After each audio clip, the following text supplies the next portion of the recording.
ഈശോ മിശിഹായ്ക്ക് സ്തുതിയായിരിക്കട്ടെ. ഇന്ന് ജൂൺ 16, വിശുദ്ധ ലൂത്ത് ഗാർഡിയസ്. മോടിയായി വസ്ത്രങ്ങൾ അണിഞ്ഞു നടക്കുവാൻ മാത്രം ആഗ്രഹിച്ച നെതർലൻഡ്സിലെ ഒരു സാധാരണ പെൺകുട്ടിയായിരുന്നു വിശുദ്ധ ലൂത്ത് ഗാർഡിയസ്. പരിശുദ്ധ ഹൃദയത്തിന്റെ ലൂത്ത് ഗാർഡ് എന്ന് പിന്നീട് അറിയപ്പെട്ട ഈ വിശുദ്ധ കന്യാസ്ത്രീയായത് വിവാഹ ജീവിതം സാധ്യമല്ല എന്നതുകൊണ്ട് മാത്രമായിരുന്നു. 12-ാം വയസ്സിൽ അവൾ ബെനഡിക്റ്റൻ സന്യാസിനി സഭയിൽ ചേർന്നു.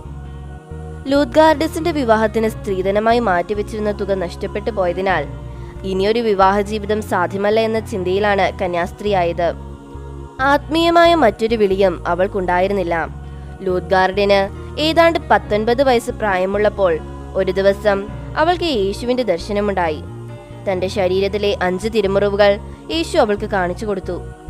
ഈ സംഭവത്തോടെ ലൂത്ത് ഗാർഡിയസിന്റെ ജീവിതം മാറിമറിഞ്ഞു. പ്രാർത്ഥനകൾക്കിടയിൽ യേശുവിന്റെ ദർശനം പിന്നീട് പലപ്പോഴും അവൾക്ക് ലഭിച്ചു.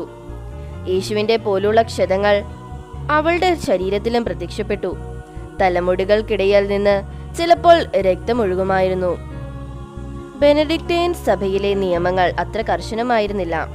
കൂടുതൽ ത്യാഗവും വേദനയും സഹിക്കുവാൻ അവൾ തയ്യാറായിരുന്നു. വിശുദ്ധ ക്രിസ്റ്റീനയുടെ ഉപദേശത്തെ തുടർന്ന് ബെൽജിയത്തിൽ സിസ്റ്റേറിയൻ സഭയിൽ ചേർന്നു. പിന്നീടുള്ള 30 വർഷക്കാലം അവിടെയാണ് അവൾ ജീവിച്ചത്. ജീവിച്ചിരിക്കുമ്പോൾ തന്നെ പല അത്ഭുത പ്രവർത്തികളും ലൂത്ത് ഗാർഡിയസ് ചെയ്തു. പലരെയും സുഖപ്പെടുത്തി. സംഭവങ്ങൾ മുൻകൂട്ടി പ്രവചിച്ചു. അവളുടെ പ്രസംഗം കേട്ടവരൊക്കെയും യേശുവിൽ അലിഞ്ഞു ചേർന്നു. മരിക്കുന്നതിന് മുൻപുള്ള 11 വർഷം അവൾ പൂർണ്ണമായും അന്ധയായാണ് ജീവിച്ചത്. അവളുടെ കാഴ്ചശക്തി നഷ്ടപ്പെട്ടു. ഇതൊരു ദൈവാനുഗ്രഹമായാണ് ലൂത്ത് ഗാർഡിയസ് കണ്ടത്. ലോകവുമായുള്ള എല്ലാ ബന്ധവും അവസാനിപ്പിച്ച് അവൾ യേശുവിനെ മാത്രം ധ്യാനിച്ചു. പരിശുദ്ധ ത്രിത്വത്തിന്റെ തിരുനാളിന്റെ പിറ്റേന്ന് അവൾ മരിച്ചു. ഇന്നീ ദിവസം കർത്താവായ ഈശോയെ, അങ്ങേ മാത്രം സ്നേഹിക്കുവാനായി എന്നെ സഹായിക്കണമേ എന്ന് പ്രാർത്ഥിക്കാം. ഇതിനായി ഒരു സ്വർഗസ്ഥനായ ഞങ്ങളുടെ പിതാവേയും ഒരു നന്മ നിറഞ്ഞ മറിയവും ഒരു ത്രിത്വസ്തുതിയും ചൊല്ലി കാഴ്ചവെക്കാം. ദൈവം നമ്മെ എല്ലാവരെയും സമൃദ്ധമായി അനുഗ്രഹിക്കട്ടെ.